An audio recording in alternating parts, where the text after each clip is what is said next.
नमस्कार मित्रांनो, महाराष्ट्रासह देशभरात सध्या या आठवड्यामध्ये मतदान चोरी या विषयावरती अनेक पक्षाचे राजकीय पदावरती असलेले विविध नेते मंडळी अनेक प्रतिक्रिया देत आहेत। इतकंच काय तर वेगवेगळ्या इलेक्ट्रॉनिक मीडिया वेगवेगळ्या पद्धतीचे मोठमोठे चर्चासत्र राबवत असून हे प्रकरणाबाबतीत सध्या राज्यासह देशात मोठे घमासान चालू आहे।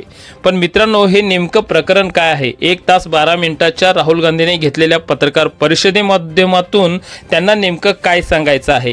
तर चला मित्रांनो, हे संपूर्ण प्रकरण आपल्या सर्वांसाठी आम्ही मुरुमकर न्यूज पोर्टलच्या माध्यमातून आपण समजावून सांगत आहोत। मित्रांनो, 6 महिने मेहनत घेऊन 7 फूट उंच असलेल्या या कागदांच्या गठ्ठ्यांमधून मतांची चोरी उघडकीस आणण्यात आली। तब्बल 300 किलो वजनाच्या मतदार याद्या राहुल गांधी यांनी तपासल्या आणि त्यातून असा पॅटर्न समोर आला ज्याच्या आधारे भाजपाला जिंकून देण्यासाठी निवडणूक आयोग मतांची चोरी करत होता। संपूर्ण निवडणुकीत चोरी होत असल्याचे स्पष्ट झाले। इतकेच नव्हे तर नरेंद्र मोदी फक्त 25 जागांच्या आधारावर पंतप्रधान झाले आहेत। जर निवडणूक आयोगाने डिजिटल डेटा नष्ट केला नसता आणि तो डेटा राहुल गांधींना दिला असता तर नरेंद्र मोदी प्रधानमंत्री राहिले नसते। चोरलेल्या मतांच्या आधारावर नरेंद्र मोदी प्रधानमंत्री झाले असून राहुल गांधींनी या सर्व गोष्टींसह मोठा राजकीय स्फोट केला आहे। 25 लोकसभा सीट के कारण प्रधानमंत्री हैं। हमें इलेक्शन कमीशन ये डेटा इसलिए नहीं दे रहा है क्योंकि अगर हमने जो यहां महादपुर में किया, अगर हम इसे बाकी लोकसभाओं में करा देंगे तो देश की डेमोक्रेसी की लोकतंत्र की सच्चाई बाहर आ जाएगी। ये अब एविडेंस है, ये क्रिमिनल एविडेंस है और इलेक्शन कमीशन देश में पूरे एविडेंस को डिस्ट्रॉय करने की राहुल गांधी यांनी एक मोठी स्क्रीन लावली होती मित्रांनो, आणि त्यावर भाजपला जिंकून देण्यासाठी मतांची चोरी कशी केली जात होती याची पद्धत दाखवली। राहुल गांधींकडूनच समजून घ्या की 5 वेगवेगळ्या मार्गांनी भाजपला कसे जिंकवले जात होते। आणि हो, एक गोष्ट लक्षात ठेवा, ही मतांची चोरी राहुल गांधींनी कर्नाटक राज्यातील महादेवपुरा नावाच्या विधानसभा मतदारसंघात आणि बेंगळुरू सेंट्रल लोकसभा मतदारसंघात उघडकीस आणली आहे। 1,02,50 वोट की चोरी 5 तरीके से होती है। डुप्लीकेट वोटर,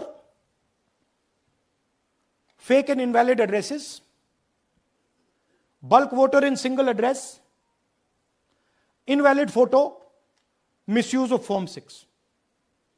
डुप्लीकेट वोटर मतलब एक व्यक्ति 3, 4, 5, 6 बार वोट कर रहा है या उसका नाम 5-6 बार आ रहा है। फेक इनवैलिड एड्रेस मतलब या तो पता है ही नहीं या फिर फेक है। बल्क वोटर सिंगल एड्रेस, एक बेडरूम का घर है, उसमें 50 लोग का एड्रेस है और जब हम वहां जाते हैं वहां लोग ही नहीं है, वोटर ही नहीं है। इनवैलिड फोटो, या फोटो है ही नहीं या फोटो इतनी छोटी है कि उसको पहचाना नहीं जा सकता। और finally misuse of form 6। Form 6 नए वोटर्स के लिए होती है, जो 18 साल का होता है, पिछले इलेक्शन में जिसने वोट नहीं किया उसके लिए होती है। मतलब 18 से 22-23 की एज होनी चाहिए उसकी। तो इसका जबरदस्त मिसयूज हुआ है।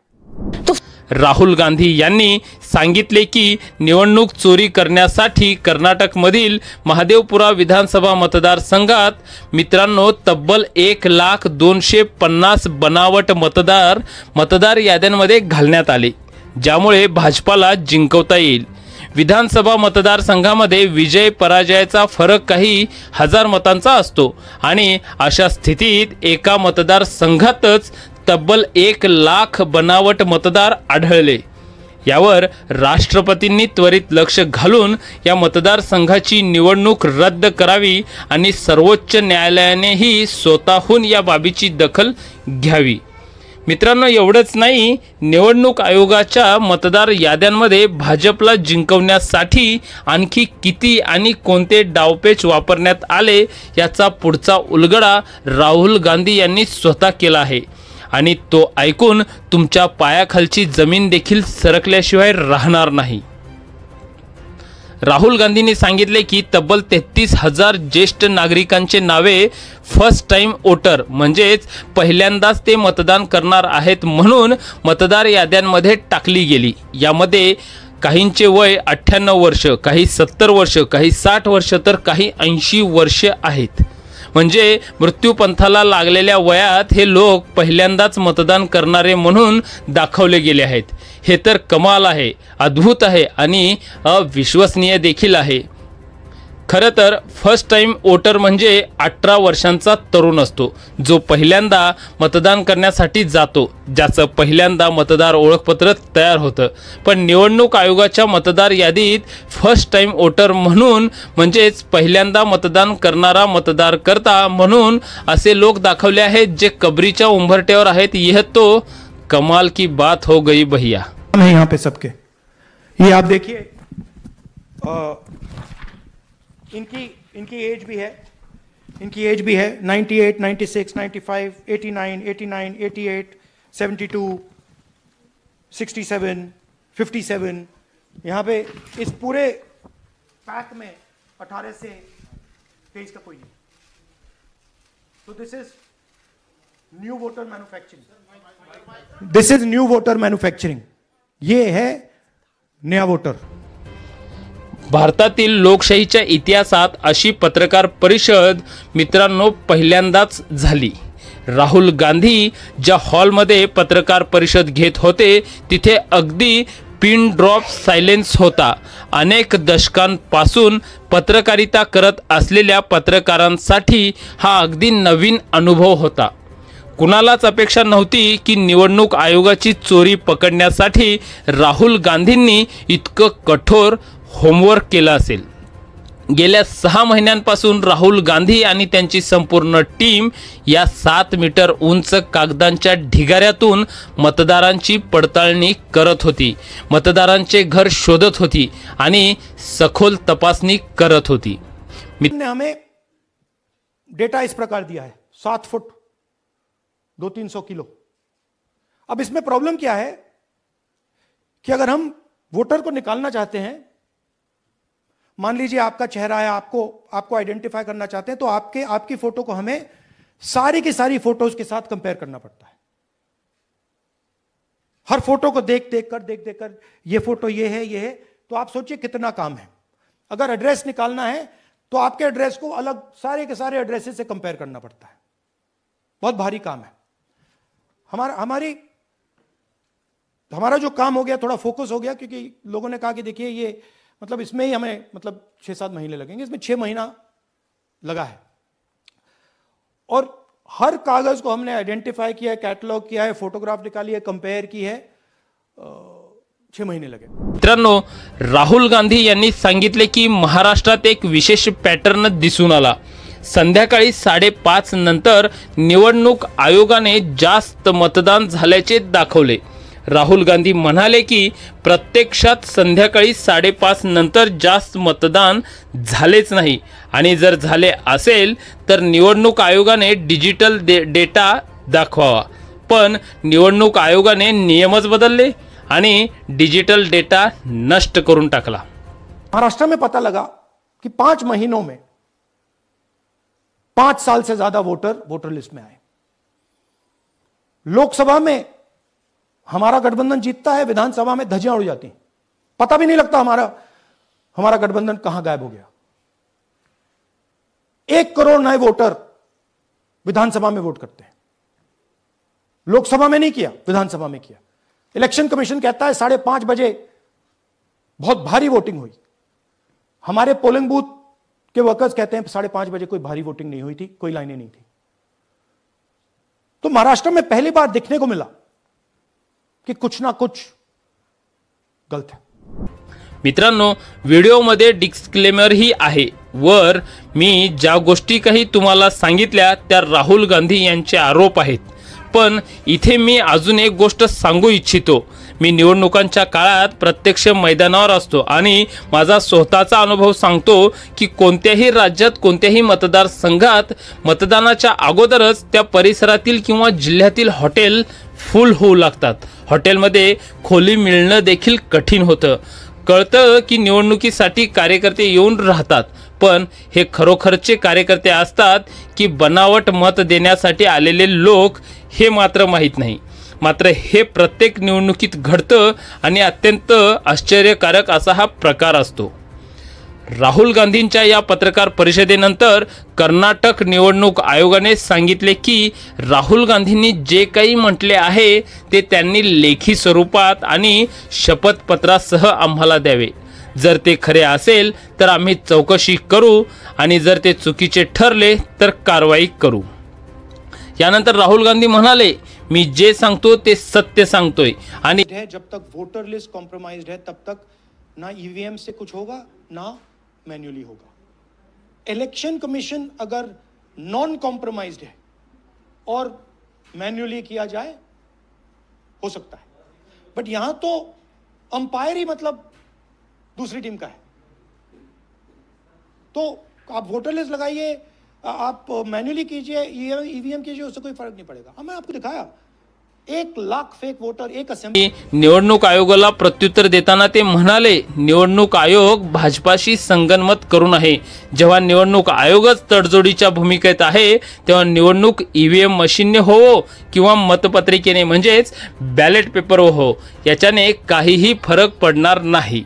वो बोलते हैं राइट, बट मेरे ऊपर अटैक नहीं कर रहे हैं, क्योंकि अगर मेरे ऊपर अटैक करते that be criminal procedure everything on me. None of that is happening because they know it's true, they know this is bulletproof. मित्रांनो, राहुल गांधी म्हणाले की कर्नाटक मधील एका मतदारसंघातील गैरव्यवहाराचा मॉडेल संपूर्ण देशभर लागू केला जातो। निवडणूक आयोगाने कोणताही बहाणा न करता इलेक्ट्रॉनिक डेटा द्यायला हवा। हे मी राहुल गांधी असे म्हणून नाही तर भारताचा विरोधी पक्षनेता राहुल गांधी म्हणून सांगत आहे। माझ्यासह विविध पक्षातील विरोधक देखील हे मत मांडत आहेत। मिशन को बहाने नहीं बनाने चाहिए। इलेक्ट्रॉनिक वोटर लिस्ट हमारे हवाले कर देनी चाहिए। सीसीटीवी फुटेज हमें दे देना चाहिए। और मैं सिर्फ राहुल गांधी नहीं बोल रहा हूं, मैं कांग्रेस पार्टी का नेता हूं और जो मैं बोल रहा हूं वो सारे के सारे ऑपोजिशन लीडर्स ने भी बोला है। हिंदुस्तान में 60% से ज्यादा वोट ऑपोजिशन। निवडणूक आयोगाला आव्हान देताना राहुल गांधी म्हणाले की या देशात एक दिवस विरोधी पक्षाचे सरकार नक्की येईल आणि गैरप्रकार करणाऱ्या निवडणूक आयोगाच्या अधिकाऱ्यांना आम्ही शोधून काढू व त्यांना नक्की शिक्षा करू। मग ते सिनियर असोत, ज्युनियर असोत किंवा सेवानिवृत्त का असेनात, त्यांना शिक्षा मात्र नक्की होणार। That this has happened in many seats. Now the election commission has to give us that information, give the people of India that information, because if they don't, there are going to be consequences. There are going to be consequences for every single polling officer who's doing this. Doesn't matter how senior you are, how junior you are. One day the opposition is going to come to power and then you see what we do to you, because you are attacking the foundation of what our freedom fathers built, and we're not going to allow you to attack the foundation of it. 1 तास 12 मिनिटाच्या पत्रकार परिषदेत राहुल गांधी पूर्ण आत्मविश्वासाने भरलेले दिसले। आपल्या प्रत्येक विधानांद्वारे आणि निवडणूक आयोगाच्या कागदपत्रांद्वारे त्यांनी हे सिद्ध केले की भाजपला निवडणूक जिंकून देण्यासाठी मतदार यादीत मोठा खेळ केला जातो। जर निवडणूक आयोगाने डिजिटल डेटा दिला तर हा खेळ चुटकीसरशी अगदी 2 मिनिटात पकडला जाऊ शकतो। पण डिजिटल डेटा मागितल्यावर निवडणूक आयोगाने नियमच बदलले। त्यांनी सांगितले की आता आम्ही 45 दिवसांपेक्षा जास्त काळ डिजिटल डेटा जतन करत नाही, म्हणजेच सेव्ह करून ठेवत नाही. राहुल गांधींच्या या पत्रकार परिषदेचे विश्लेषण प्रोफेसर रविकांत यांनीही केले असून ते तुम्ही देखील ऐकायला हवं. पूरे सबूतों के साथ, प्रमाण के साथ राहुल गांधी आए और उन्होंने सिर्फ आरोप ही नहीं लगाया, बल्कि चुनाव आयोग के जरिए जो वोट चोरी हुई है उसको बेपर्दा किया पूरे तरीके से. और उन्होंने इस बात को साबित कर दिया कि चुनाव आयोग जिसे एम्पायर होना चाहिए वो दरअसल एक पार्टी के साथ मिला हुआ है. और नरेंद्र मोदी का जो तीसरी बार प्रधानमंत्री बनना है वो फर्जी वोटों के जरिए, फर्जी वोटर्स के जरिए, चुनाव आयोग की मिली भगत से वो तीसरी बार प्रधानमंत्री बने हैं. यानी पूरा लोकसभा का जो चुनाव है और उसमें जो मैंडेट हासिल हुआ है वो असल में इस फर्जीवाड़े पर हासिल हुआ है. ये मैं समझता हूं कि अब तक के भारत के लोकतांत्रिक इतिहास का सबसे बड़ा महाघोटाला है. घोटाले तो बहुत हुए हैं, करप्शन के बहुत सारे चार्जेस लगे हैं, आर्थिक घोटाले बहुत हुए हैं, लेकिन इससे बड़ा घोटाला इस देश में कभी नहीं हुआ जहां लोकतंत्र को ही चुरा लिया जाए, जहां वोट चोरी करके सरकार बना दी गई हो. इससे बड़ा घोटाला कोई नहीं हो सकता. और ये दरअसल लोकतंत्र को एक तरीके से खत्म करने की साजिश है. तो ये जो राहुल गांधी, इसलिए उन्होंने कहा था कि मैं एटम बम फोड़ने जा रहा हूं. ये जो प्रेस कॉन्फ्रेंस थी, और आज तक के राहुल गांधी ने इतनी सारी प्रेस कॉन्फ्रेंस की हैं, राहुल गांधी के बारे में ये नहीं कहा जा सकता कि वो झूठ बोलते हैं. कहीं एक आध बार उनकी जबान फिसल सकती है, लेकिन अब तक की सबसे क्रेडिबल प्रेस कॉन्फ्रेंस उनकी, जिसमें बाकायदा उन्होंने प्रेजेंट किया और एक एक वोटर का कि जहां पर मकान नंबर 0 है कितने वोटर्स हैं, पहली बार वोटर 98 की उम्र के हैं, कहीं फादर्स नेम XYZ है. ये हो कैसे रहा था. और कर्नाटक की एक लोकसभा सीट के महादेवपुरा जो विधानसभा सीट है उस पर उन्होंने ये पूरा जो फर्जीवाड़ा था उसको एक्सपोज किया. देखिए, राहुल गांधी ने इसके पहले भी आरोप लगाए थे, वो इस खुलासे के बाद सिद्ध हो गए कि राहुल गांधी ने कभी हवा में बात नहीं की है. पहले उन्होंने महाराष्ट्र के एक विधानसभा सीट को लेकर के खुलासा किया था, और सबसे बड़ा जो आरोप लगाया था राहुल गांधी ने कि 5 बजे के बाद चुनाव आयोग जो आंकड़े जारी करता है, दूसरे दिन, कई बार 24 घंटे बाद, कई बार 48 घंटे बाद, कई बार 3 दिन के 5 दिन के बाद, ये खेल क्या है, क्यों ऐसा हो रहा है, जबकि मैक्सिमम टाइम 12 घंटे लग सकता है. मान लेता हूं कि भाई 5 बजे आपने जो लाइन में लोग लगे थे उनको आपने वोट डलवाया, शाम को 7 बजे वोटिंग बंद हो गई, तो 5 से 7 के बीच में 2 घंटे में जितने वोट पड़े हैं इनका आंकड़ा देने में बमुश्किल से 10-12 घंटे लग सकता है. इससे ज्यादा नहीं लग सकता, क्योंकि शाम 5 बजे तक का तो आंकड़ा रात को आ ही जाता है, 7-8 बजे तक आ जाता है. लेकिन ये क्या करिश्मा हो रहा है कि चुनाव आयोग सब बैठा हुआ है, केवल परसेंटेज दे रहा है, वोट की संख्या भी नहीं बता रहा है कि कितना वोट पड़ा है इन 2 घंटे में. और जो उन्होंने पिछले प्रेस कॉन्फ्रेंस में कहा था कि साहब 10-10% वोट पड़ रहा है, यानी शाम 5 बजे के बाद 600 वोट पड़ रहे हैं एक एक बूथ पर, और अगर एक वोट पड़ने में 1 मिनट भी हम लगा लें तो कितना हो गया, 600 मिनट. और 600 मिनट का मतलब 10 घंटा. तो क्या सुबह 4 बजे तक वोटिंग हुई है?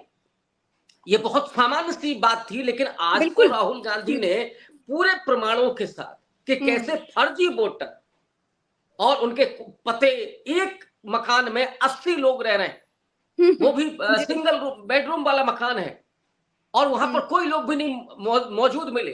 बाकायदा राहुल गांधी की टीम ने इंस्पेक्शन किया है, घर घर जाकर के उन लोगों के एड्रेस को वेरीफाई किया है, लोगों को वेरीफाई किया है, उनके फादर्स नेम वेरीफाई किए, उनकी एज वेरीफाई की है. कि लोकतंत्र में वॉचडॉग का काम हो रहा है. राहुल गांधी की टीम ने, राहुल गांधी की पार्टी ने ये जो काम किया है, ये सिर्फ कांग्रेस का मामला नहीं है, ये पूरे लोकतंत्र का मामला है, हमारे आपके हर नागरिक का मामला है कि उसका जो वोट है वो सुरक्षित हो, और उसके घर में 10 लोगों को ना जोड़ दिया जाए या उसका वोट गायब ना कर दिया जाए. तो ये लोकतंत्र की जो आत्मा है, उसका जो वोटर कि वो अपने अधिकार के जरिए सत्ता जो चुनने का, सरकार चुनने का जो अधिकार है वही चुना जा रहा है, मैंडेट बदला जा रहा है. ये तो सीधे तौर पर ये केवल वोट चोरी नहीं है, ये लोकतंत्र को भी खत्म करने की साजिश है प्रज्ञा जी। और राहुल गांधी जैसा शख्स जो बेहद शालीन है, बहुत विनम्र है और बेहद ईमानदार भी, राहुल गांधी ने अनर्गल तरीके से आरोप नहीं लगाए हैं, एक एक प्रमाण के साथ, तथ्य के साथ, सबूत के साथ। और आज तो जो चुनाव आयुक्त हैं, शर्म से उनको डूब मरना चाहिए और कांग्रेस पार्टी को एक जरूर काम करना चाहिए। कर्नाटक में उसकी सरकार है, वहां पर उसको एफआईआर दर्ज करानी चाहिए। ये डिमांड हो रही है सोशल मीडिया पर इस समय कि जो चुनाव आयुक्त हैं या पहले के जो चुनाव आयुक्त थे उनके खिलाफ कांग्रेस पार्टी को एफआईआर दर्ज करानी चाहिए इस फर्जीवाड़े के खिलाफ और बाकायदा उन पर मुकदमा चलना चाहिए। ये कोई नाजायज मांग नहीं है, क्योंकि इसमें पूरे लोकतंत्र पर प्रश्न चिन्ह खड़ा हुआ है। और आज की तारीख में क्या है, अब इन सबूतों के बाहर आने के बाद, जो राहुल गांधी ने कहा था कि हम एटम बम फोड़ेंगे, इसके बाद क्या कोई मानेगा कि नरेंद्र मोदी 240 सीटों पर जीते हैं? कोई मानेगा क्या? तो जब कर्नाटक में हो सकता है तो क्या उत्तर प्रदेश में नहीं हुआ, या बिहार में नहीं हुआ, या दूसरे राज्यों में नहीं हुआ जहां सरकारें हैं पहले से बीजेपी के? या जब चुनाव आयोग भी, राहुल गांधी ने जिस बात को कहा कि जब अंपायर ही दूसरे पार्टी में खड़ा हो, दूसरे पाले में खड़ा हो, तो फिर आप चाहे वोट ईवीएम से करवा लीजिए, चाहे बैलेट पेपर से करवा लीजिए। तर पुढील घडामोडी आपण यापुढे नक्कीच पाहूयात। आपल्यापर्यंत पोहोचवण्यासाठी आम्ही आहोतच की, जनतेसाठी सदैव तत्पर। आम्ही मुरुमकर, आपले शहर, आपल्या बातम्या। धन्यवाद।